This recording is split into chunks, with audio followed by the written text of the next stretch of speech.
unnormalized form and first normalized form. If a table contains non-atomic values, it is said to be unnormalized form. A non-atomic value can be further decomposed and simplified. An atomic value is a value that cannot be divided. ആദ്യം പറഞ്ഞ രണ്ട് sentence നോക്കാം. ഒരു ടേബിളിൽ non atomic value ഉണ്ടെങ്കിൽ അല്ലെങ്കിൽ non atomic value എന്ന് പറയുന്നത് ഒന്നിലധികം വാല്യൂ ഒരു കോളത്തിൽ ഏതെങ്കിലും റോയിൽ ഉണ്ടാവുക എന്നുള്ളതാണ്. അതായത് ഒരു ടേബിളിലെ ഒരു കോളത്തിൽ ഏതെങ്കിലും റോയിൽ ഒന്നിലധികം വാല്യൂ ഉണ്ടാകുമ്പോഴാണ് അതിനെ നോൺ അറ്റോമിക് വാല്യൂ എന്ന് പറയുന്നത്. ഈ നോൺ അറ്റോമിക് വാല്യൂ നമുക്ക് ഡിക്കമ്പോസ് ചെയ്യാവുന്നതാണ് അല്ലെങ്കിൽ ഡിവൈഡ് ചെയ്യാവുന്നതാണ്. അറ്റോമിക് വാല്യൂ എന്ന് പറയുന്നത് ഒരിക്കലും വീണ്ടും ഡിക്കമ്പോസ് ചെയ്യാൻ പറ്റാത്തതാണ് അല്ലെങ്കിൽ ഡിവൈഡ് ചെയ്യാൻ പറ്റാത്ത വാല്യൂ ആണ് എന്ത് പറയുക, അറ്റോമിക് വാല്യൂ എന്ന് പറയുന്നത്. നമ്മൾ സാധാരണ ടേബിളിലൊക്കെ ഒരു വാല്യൂ മാത്രമാണ് ഉണ്ടാവാറുള്ളത് ഒരു റോയിൽ. അപ്പോൾ ഇങ്ങനെ ഒന്നിലധികം വാല്യൂ ഉണ്ടാകുമ്പോൾ നമുക്കതിനെന്ത് ചെയ്യാം, ഡിക്കമ്പോസ് ചെയ്തിട്ട് രണ്ട് റോ ആക്കിയിട്ട് ചേഞ്ച് ചെയ്യാവുന്നതാണ്. Here we can see a table product have three fields: product ID, color and price. The above table contains non-atomic values. The values in the color column in the first row can be divided into red and blue.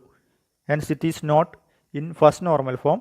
This table is in unnormalized form. ഈ ടേബിളിൽ non atomic value കാണാം. Colour എന്ന് പറയുന്ന കോളത്തിൽ ഒന്നാമത്തെ റോയിലും അതുപോലെ നാലാമത്തെ റോയിലും, ഒന്നാമത്തെ റോയിൽ റെഡ് ബ്ലൂ രണ്ട് വാല്യൂ ഉണ്ട്, നാലാമത്തെ റോയിൽ ഗ്രീൻ ഓറഞ്ച് രണ്ട് വാല്യൂ ഉണ്ട്.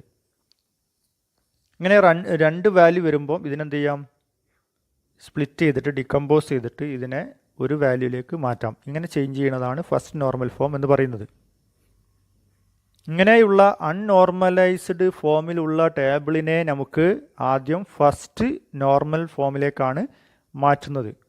ഇങ്ങനെ മാറ്റിയിട്ട് ഉണ്ടാക്കുന്നതാണ് നോർമലൈസ്ഡ് ഫോം. ഇപ്പോൾ ഇവിടെ കാണുന്ന ടേബിൾ ഒരിക്കലും നോർമലൈസ് ഫോമല്ല, അൺനോർമലൈസ് ഫോമാണ്. ഇതൊരിക്കലും നോർമലൈസേഷനിൽ ഉണ്ടാവാൻ പാടില്ലാത്തതാണ്. ഇതിൽ 100 എന്നുള്ളത് റെഡ് ബ്ലൂ, അപ്പോൾ അത് സ്പ്ലിറ്റ് ചെയ്തിട്ട് 100 റെഡ് 100 ബ്ലൂ എന്ന് മാറ്റാം.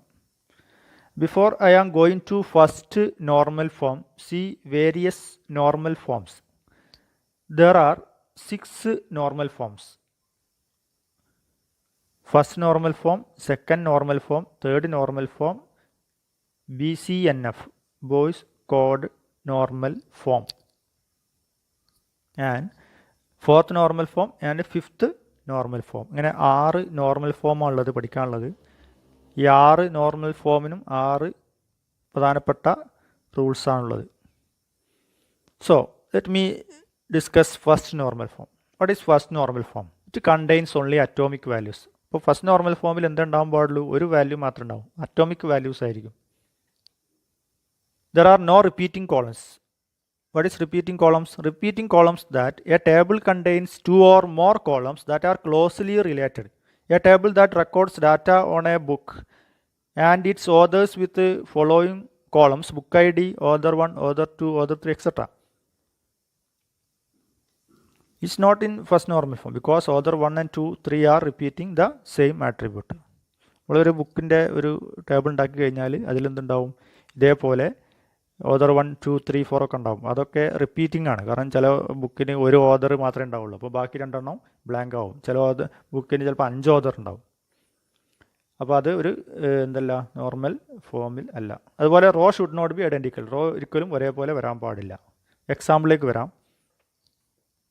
ഈ ടേബിൾ പ്രൊഡക്റ്റ് എന്ന് പറഞ്ഞാൽ ഇതേ ടേബിളിന് എടുത്തു കഴിഞ്ഞാൽ നിങ്ങൾക്ക് കാണാം, ഇതിൽ പ്രൊഡക്റ്റ് ID, കളറ്, പ്രൈസ് 3 അതേപോലെ ഫീൽഡ് എടുത്തു. അപ്പോൾ ഇതിൽ ചെയ്യുന്നത് എങ്ങനെയാണ്, to bring this table into first normal form we split the table into 2 table and now we have the resulting tables. നമ്മൾ സാധാരണ നോർമലൈസേഷനിൽ ചെയ്യുന്നത് എങ്ങനെയാണ്, ഒരു ടേബിളിന് നമ്മൾ സ്പ്ലിറ്റ് ചെയ്തിട്ട് ചെറിയ 2 ടേബിൾ 2 or 3 ടേബിളിലേക്ക് മാറ്റുകയാണ് ചെയ്യുന്നത്. അപ്പോൾ ഇവിടെയും അതുപോലെ തന്നെയാണ് ചെയ്യുന്നത്. ഇവിടെ ഇത് നോൺ അറ്റോമിക് വാല്യൂ ഒഴിവാക്കാൻ വേണ്ടിയിട്ട് ഇതിനെ സ്പ്ലിറ്റ് ചെയ്യുക. സ്പ്ലിറ്റ് ചെയ്യുമ്പോൾ 2 ടേബിളാക്കി മാറ്റി. ഒന്ന് product ID and price, product ID and colour. ഇപ്പോൾ product I D and price എന്ന് പറയുന്ന ടേബിളിൽ നോക്കിക്കഴിഞ്ഞാൽ ഞങ്ങൾക്ക് അറിയാം ഒന്ന് പ്രൊഡക്റ്റ് ഐ ഡി എന്നുള്ളത് ഒരു പ്രൈമറി കീ ആയിട്ട് കിട്ടിയിട്ടുണ്ടാവും. രണ്ടാമത്തേൽ അങ്ങനെ കിട്ടൂല. കാരണം എന്താ, അത് സ്പ്ലിറ്റ് ചെയ്യുമ്പോൾ 100 റെഡ് 100 ബ്ലൂ എന്നുള്ളത് മാറും. കളർ എന്നുള്ളതാണ് നമ്മൾ സാധാരണ സ്പ്ലിറ്റ് ചെയ്യണത്. അപ്പോൾ റെഡ് ബ്ലൂ റെഡ്, അതുപോലെ റെഡ് എന്നുള്ളത് 100 റെഡും 100 ബ്ലൂവും. അപ്പോൾ ഒരു ടേബിളിൽ പ്രൈമറി കീ ഉണ്ടാവും, ഒരു ടേബിളിൽ സാധാ നോൺ കീ ആയിട്ടാണ് ഉണ്ടാവുക.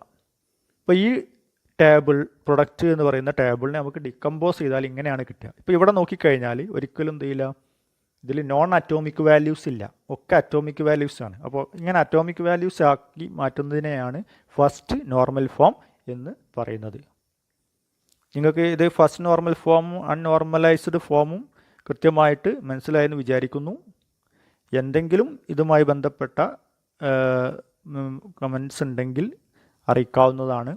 ഇതിൻ്റെ തുടർന്നുള്ള വീഡിയോസ് ഇനി വരും. അപ്പോൾ തുടർന്നുള്ള വീഡിയോസ് കിട്ടണമെങ്കിൽ നിങ്ങൾ സബ്സ്ക്രൈബ് ചെയ്ത് വെച്ച് കഴിഞ്ഞാൽ തുടർന്നുള്ള വീഡിയോസ് ഓട്ടോമാറ്റിക്കായിട്ട് നിങ്ങൾക്ക് കാണാൻ പറ്റുന്നതാണ്. Okay, thank you.